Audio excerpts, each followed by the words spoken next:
오늘 말씀은 1장 1절부터 15절까지를 한번 살펴보려고 해요. 네, 오늘 대표로 1, 2절만 같이 읽었습니다. 다른 구절들은 이제 말씀을 나누면서 같이 한 번씩 읽어보면서 그렇게 나누도록 하겠습니다. 엘가나라는 사람이 등장을 합니다. 1절에서는 이 사람에 대한 족보를 간단하게 언급을 하는데요. 그리고 2절에서 이 사람에게 두 아내가 있었다라고 이렇게 밝히고 있습니다. 본초의 이름은 한나이고요. 첩의 이름은 브닌나라고 합니다. 그런데 하나님께서 한나에게 첫째 정부인이죠. 한나에게 임신을 하지 못하게 하심으로 아들이 없었다라고 이야기를 하고 있습니다. 그래서 한나는 여호와의 집에 올라가서 통곡하며 기도를 했고 1장의 후반부에 가서는 아들을 낳게 되고 그 이름을 사무엘이라고 이름을 하게 되죠. 우리가 읽은 1절과 2절을 보면 상당히 흥미로운 상황을 발견할 수가 있습니다. 1절에서 엘가나라는 사람의 족보가 나오는데 이 엘가나는 살펴보면 레위 지파에 소속된 인물이었습니다. 4절과 5절에 보면 재물의 분깃을 그 아내들에게 나누어 주었다라고 이야기를 하고 있는데요. 제사를 드릴 때 그 재물들 중에서 성막과 또 성전을 관리해야 하는 그 레위 지파 사람들에게 돌아갈 분깃이 따로 지정이 되어 있었죠. 거기다 나중에 다윗의 때에 보면 다윗이 왕이 된 후에 이제 보면 사무엘이 속한 그 가문이 예배 중에 찬양을 담당했었다라는 사실을 알 수 있습니다. 레위 지파의 각 가문들은 대대로 그 성전에서의 역할이 대물림되었다라는 것을 좀 감안해 보았을 때 엘가나의 가문은 대대로 예배 시에 찬양을 담당하는 그런 역할을 감당했었다고 우리가 알 수 있는 거죠. 그러니까 한마디로 종교적으로 상당히 엘리트 가문이라는 거예요. 이 엘가나는. 그러면 엘가나에게 레위 지파로서 레위 지파에 소속된 사람으로서 기대되어지는 모습은 무엇입니까? 거룩하고 경건하고 그리고 신령하고 율법에 좀 철저한 그런 모습이 기대되어지겠죠. 그런데 2절을 한번 보겠습니다. 엘가나에게 누가 있습니까? 2명의 아내가 있습니다. 하나님은 태초로부터 일부 일처제를 순리로 정하셨어요. 남자는 한 명의 아내만을 두라는 거죠. 그럼에도 누구보다도 거룩하고 누구보다도 율법에 철저해야 할 그 레위인이 그것도 예배 중에 하나님의 성호를 찬양하는 임무를 맡은 그 사람이 2명의 아내를 두고 있었다라는 겁니다.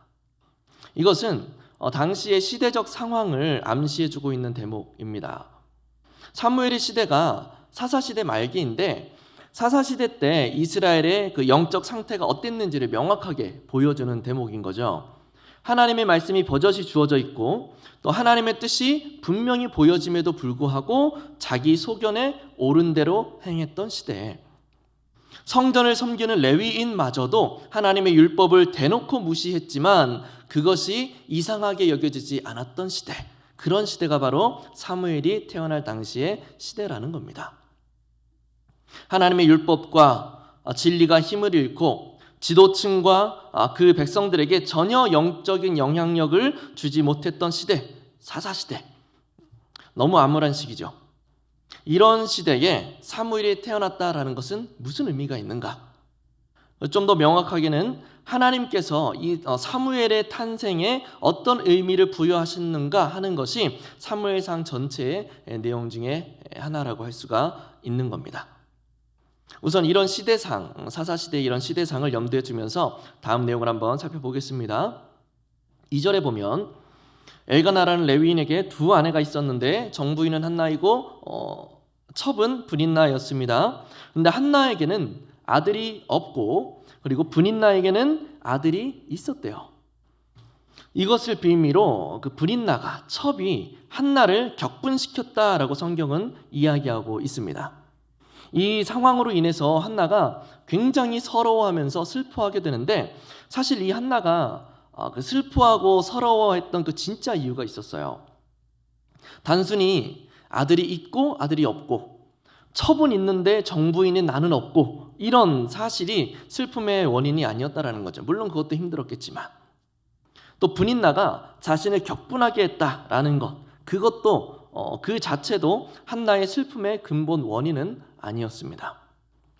아들이 있었던 브닌나가 아들이 없는 한나를 심히 격분하게 하였다라고 본문이 표현하고 있는데, 심히 격분하게 하였다라는 이 원어적 의미는 괴롭히려는 목적으로 끊임없이 자극했다라는 의미입니다.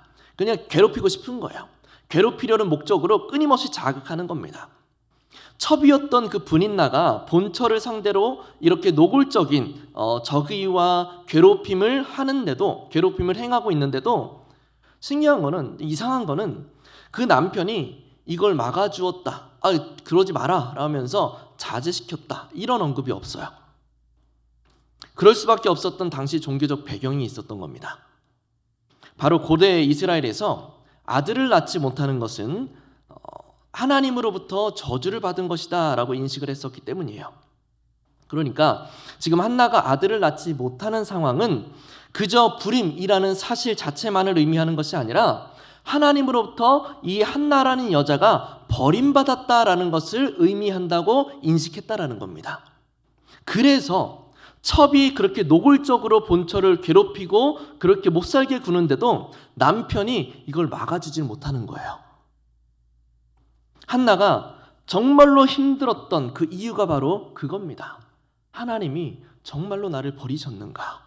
하나님이 나를 정말로 저주하셨는가? 그게 지금 한나를 너무 괴롭게 만든 거죠. 문제의 원인이 하나님과 나와의 관계에 있었기 때문에 한나는 남편이 분인나보다 자신을 갑절이나 더 사랑하고 있었음에도 불구하고 아무런 위로를 받지 못하는 거예요. 그리고 성전에 가서 마치 술에 취한 여인처럼 그렇게 한없이 흐느끼며 기도할 수밖에 없었다라는 거죠. 근데 우리가 여기서 주목해 봐야 될 표현이 하나 있습니다. 우리 5절 6절을 같이 한번 읽어볼까요? 5절 6절입니다. 같이 읽습니다. 시작. 한나에게는 갑절을 주니 이는 그를 사랑함이라.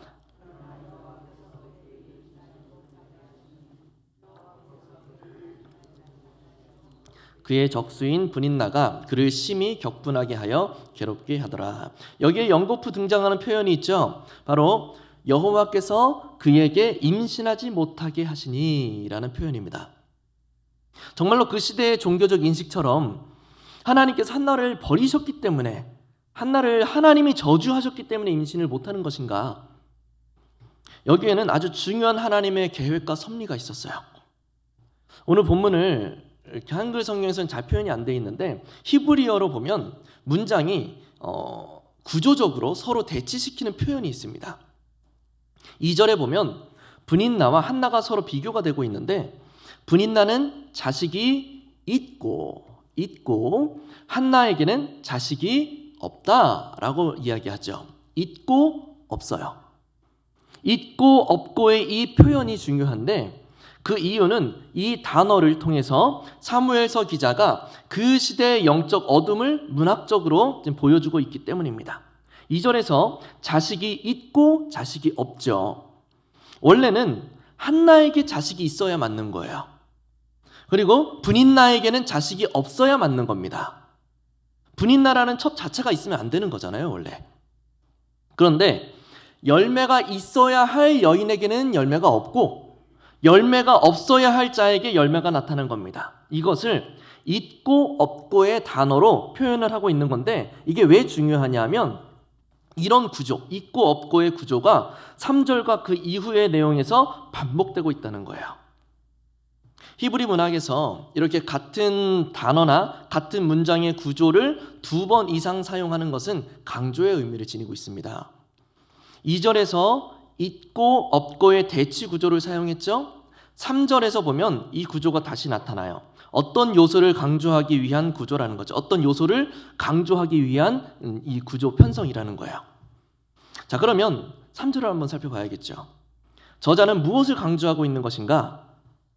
3절에 보면 있다라는 표현이 또 등장하는데 누가 있습니까? 엘리의 두 아들 홈니와 비느하스가 제사장으로 거기에 있었다라고 이야기를 하고 있죠. 홈니와 비느하스가 제사장으로 거기에 있었다. 이 홈니와 비느하스는 어떤 인물인가요? 여호와를 섬기는 제사장으로는 절대 적합하지 않은 아주 악한 인물들이었죠. 하나님 앞에서 늘 거룩하고 경건함을 유지하면서 제사를 집례하고 또 예배를 인도해야 할 사람들인데, 오히려 하나님께 드려져야 할 그 제물들을 함부로 취하고 성소의 그 여인들을 취하면서 음란함을 일삼고 또 제사장으로서 지켜야 할 그 거룩함을 매우 하찮게 여겼던 그런 사람들이었단 말이죠.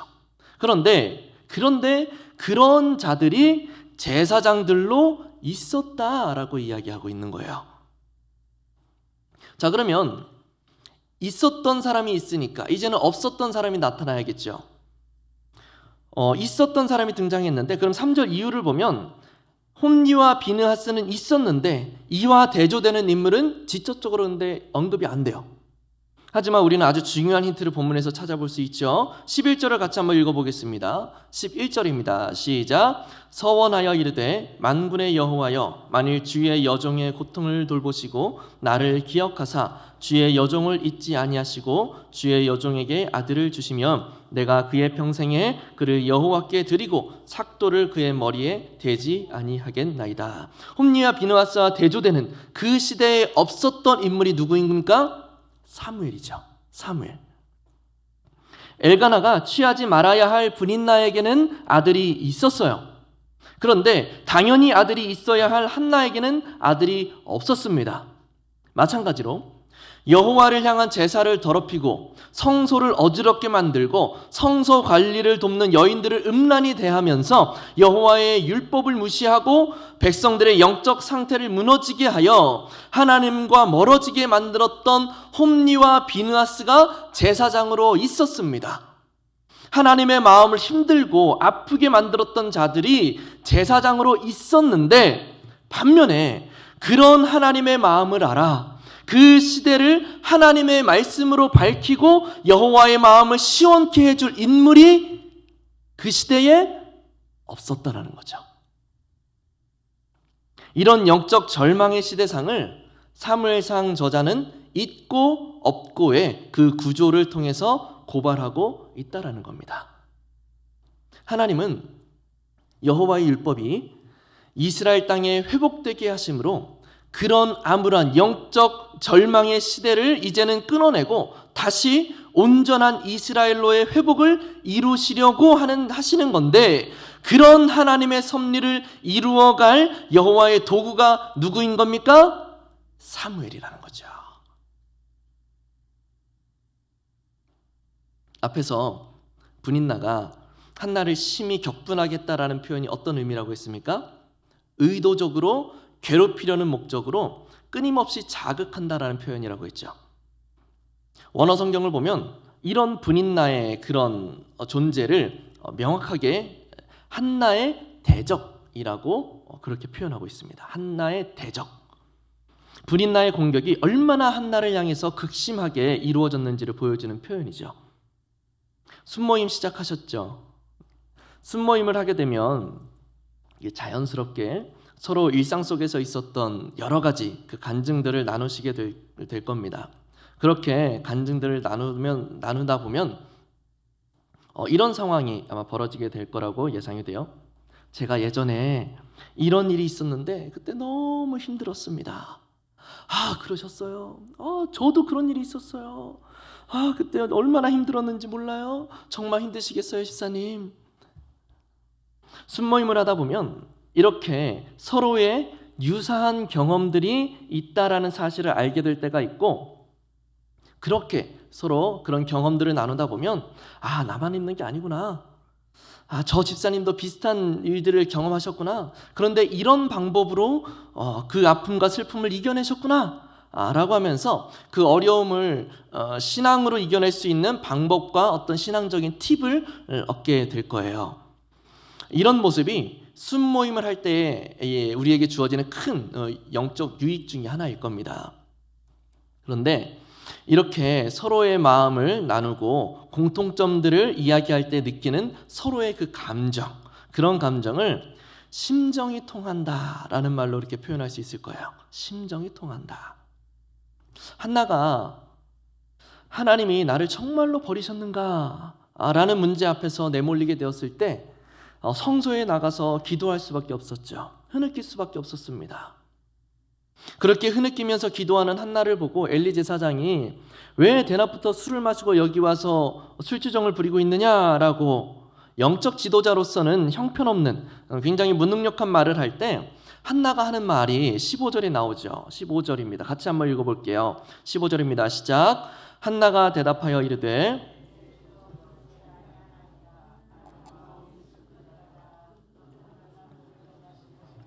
여호와 앞에 내 심정을 통한 것뿐이오니, 여호와 앞에 내 심정을 통하였다라고 이야기하고 있어요.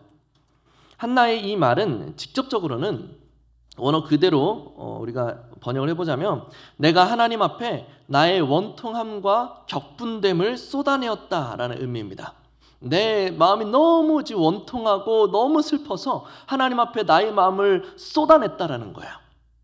그런데 어느 주석가는 한나가 이렇게 하나님 앞에 절망과 슬픔을 쏟아낼 때 하나님께서도 이 시대를 향한 하나님의 슬픔과 안타까움을 한나 앞에 쏟아내셨다라고 그렇게 주석을 하고 있습니다. 하나님, 분인나가 저를 격분하게 합니다. 왜 저의 태를 막으셔서 이렇게나 나를 힘들게 하십니까? 하나님, 저 너무 힘듭니다. 하나님, 정말로 저를 버리신 겁니까? 그래, 많이 힘들지?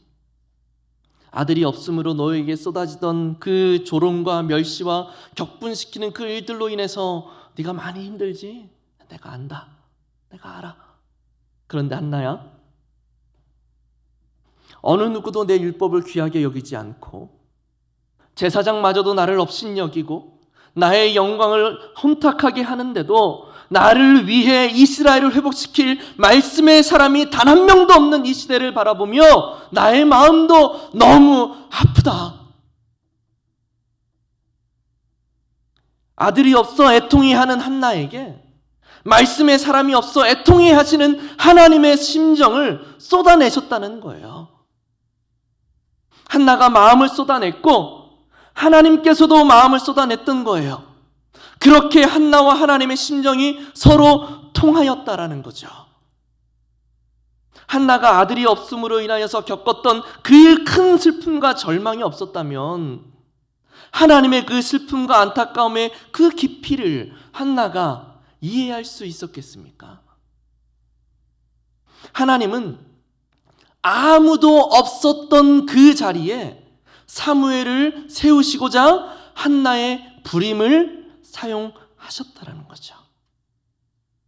그 원통함과 그 절망 가운데 하나님의 마음을 깨달은 하나님과 심정이 통하였던 한나가 이제 어떻게 기도하는지 아십니까? 나에게 아들을 주시면 내가 그의 평생을 여호와께 드리고 그를 거룩한 나실인으로 키우겠습니다. 이제는 내가 아들을 얻게 됨으로 이 절망으로부터 그 격분함으로부터 벗어나는 것에 목적을 두는 것이 아니라 그 아들을 통하여 하나님의 말씀이 이 백성 가운데 온전하게 선포되어지므로 여호와를 경외하는 민족으로서의 회복을 바라게 된 거예요. 하나님과 그 심정이 통하였던 한나는 이제 자신의 문제로부터 돌이켜 하나님이 안타까워하시는 그 시대를 바라보게 된 것이고 그 백성을 돌아보게 된 것이고 그 민족의 회복을 소망하게 되었다는 것입니다. 그리고 그런 한나를 통하여 그 시대를 변화시킬 놀라운 인물 사무엘이 태어나게 되는 것이죠.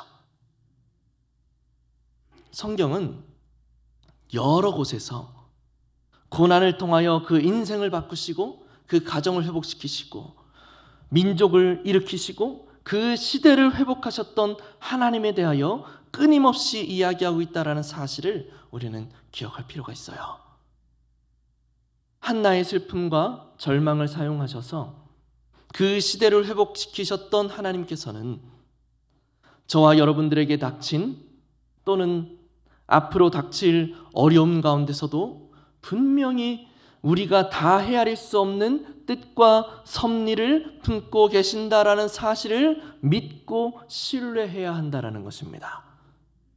우리가 하나님과 심정을 통할 때 우리는 하나님의 마음을 품고 기도하는 자들이 될 수 있는 것이고, 그런 우리의 기도, 그런 우리의 삶을 통하여 나의 삶에, 우리 가정에, 또 이 민족과 이 시대 가운데 하나님의 놀라운 회복의 역사가 이루어져 가게 된다라는 것이죠.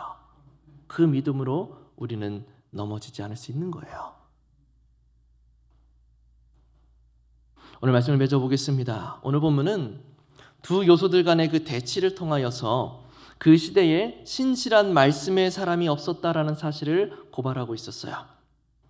첩이었던 분인나는 자식이 있었고, 그러나 본처였던 한나는 자식이 없었던, 자격 없는 혼니와 비느하스가 제사장으로 있었으나 이스라엘을 말씀으로 회복시킬 거룩한 말씀의 사람은 없었던 그 시대. 있었고 없었던 두 대치되는 그 요소들을 통하여서 양식이 없는 기근이 아니라 하나님의 말씀을 듣지 못하는 기근 가운데 허덕이던 그 시대의 영적 어둠을 고발하면서 아들이 없어 절망과 슬픔 가운데 울부짖던 여인에게 아들을 주심으로 그 고통을 씻어주심과 동시에 하나님의 말씀에 사람이 없어 말씀의 기근으로 허덕이던 그 시대에 사무엘을 세우심으로 단에서 브엘세바까지 여호와의 말씀이 강력하게 선포되게 하심으로 영적 각성을 이루시는 대서사시의 시작을 오늘 본문은 그려주고 있는 것입니다. 그 회복의 시작이 무엇으로부터 시작되었습니까? 슬픔과 절망 가운데 흐느끼던 한 여인과 애통해 하시는 하나님의 심정이 통하였던 그 사건으로부터 그 회복이 시작됐다는 겁니다. 누군가의 고통과 어떤 고난에 대하여서 이렇다 저렇다 함부로 재단할 수 없어요. 그 정도 고난을 왜 이겨내지 못하느냐 함부로 책망할 수 없습니다. 누군가에게는 작은 일이 누군가에게는 감당하기 버거운 일이 될 수 있기 때문이죠.